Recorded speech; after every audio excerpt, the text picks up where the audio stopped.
আগামী 12ই ফেব্রুয়ারি জাতীয় সংসদ নির্বাচনের দিনেই অনুষ্ঠিত হবে গণভোট। গণভোটে আপনি হ্যাঁ ভোট দিলে বৈষম্য, শোষণ আর নিপীড়ন থেকে মুক্ত হবে বাংলাদেশ। গণভোটে হ্যাঁ ভোট মানে তত্ত্বাবধায়ক সরকার ও নির্বাচন কমিশন গঠনে সরকার ও বিরোধী দল একসঙ্গে কাজ করবে। সরকার ইচ্ছামতো সংবিধান পরিবর্তন করতে পারবে না।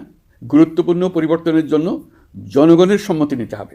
এতে আরও বলা আছে, বিরোধী দল থেকে ডেপুটি স্পিকার ও সংসদের গুরুত্বপূর্ণ কমিটির সভাপতিরা নির্বাচিত হবেন। একজন ব্যক্তি সর্বোচ্চ 10 বছরের বেশি প্রধানমন্ত্রী থাকতে পারবেন না। বিচার ব্যবস্থা স্বাধীনভাবে কাজ করবে। সংসদে নারীদের প্রতিনিধিত্ব বাড়বে। ক্ষমতার ভারসাম্য রক্ষায় পার্লামেন্টে একটি উচ্চ কক্ষ গঠিত হবে। আপনার মৌলিক অধিকার আরও সুরক্ষিত হবে।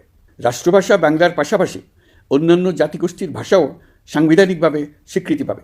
দণ্ডপ্রাপ্ত অপরাধীকে রাষ্ট্রপতি ইচ্ছেমতো ক্ষমা করতে পারবেন না। সব ক্ষমতা একজন প্রধানমন্ত্রীর হাতে থাকবে না। এবং এরকম আরও কিছু গুরুত্বপূর্ণ প্রস্তাব এর মধ্যে রয়েছে। আমি আপনাদের সকলের প্রতি আহ্বান জানাই, আগামী নির্বাচনে গণভোটে অংশ নেন। রাষ্ট্রকে আপনার প্রত্যাশা মতো গড়ে তোলার জন্য হেঁতে সিল দেন। নতুন বাংলাদেশ গড়ার চাবি এখন আপনার হাতে।